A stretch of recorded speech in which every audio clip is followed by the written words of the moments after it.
2007 കറ്റാർ എന്ന് പറഞ്ഞിട്ടുള്ള ഒരു ബ്രാൻഡാണ് ഫസ്റ്റ് നമ്മൾ ലോഞ്ച് ചെയ്തത്. അലോവേറന്റെ ഒരു സോപ്പായിരുന്നു. 2007 കറ്റാർ സ്റ്റാർട്ട് ചെയ്യുന്ന ടൈമിൽ KP നമ്പൂതിരി പോലെ സൈക്കിൾ ബ്രാൻഡിന്റെ ഇന്ദുലേഖയുടെ സോപ്പ്, ഇതൊക്കെ നമ്മൾ ജോബ് വർക്ക്സ് ഞങ്ങളുടെ കമ്പനിയിൽ എടുക്കുന്നുണ്ടായിരുന്നു. അതിനുശേഷം 2014 ഞങ്ങൾക്ക് ഒരു ബ്രാൻഡ് ഇറക്കണം എന്ന് ഞങ്ങൾ തീരുമാനിക്കുന്നത്. ക്യൂട്ടി എന്നുള്ള പേരിൽ ഞങ്ങളൊരു ബ്രാൻഡ് ഇറക്കി.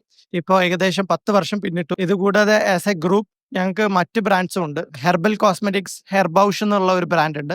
ഹോസ്പിറ്റാലിറ്റി ഡിവിഷനിൽ ഓറുവോയർ എന്നുള്ള ഒരു പ്രീമിയം വെൽനസ് റിസോർട്ട് പാലക്കാട് മലമ്പുഴയിലാണ്. റീസെന്റ് ലോഞ്ച് ചെയ്ത ഒരു ബ്രാൻഡാണ് ഹെർബൌഷ്. ആക്ച്വലി ഒരു ഹെർബൽ കോസ്മെറ്റിക് ബ്രാൻഡാണ്.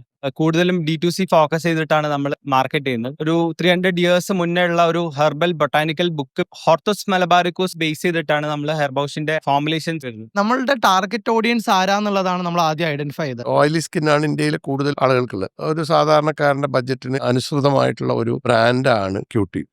കേരളത്തിലെ 1/4 ജനങ്ങൾ ഈ ബ്രാൻഡ് ഉപയോഗിച്ചുകൊണ്ടിരിക്കുകയാണ്. ഒരു ദിവസം ഏറ്റവും ചുരുങ്ങിയത് 1 കോടി ജനങ്ങൾ ക്യൂട്ടി ഉപയോഗിച്ചുകൊണ്ട് കുളിക്കുന്നു എന്നുള്ളത് കേരളത്തിലെ കുറേ ചരിത്രങ്ങൾ നമുക്കുണ്ട്. ആ ചരിത്രങ്ങളിൽ ഒരു നാഴികക്കല്ലാണ് ക്യൂട്ടി ദ ബ്യൂട്ടി സോപ്പ് എന്ന് പറയുന്നത്.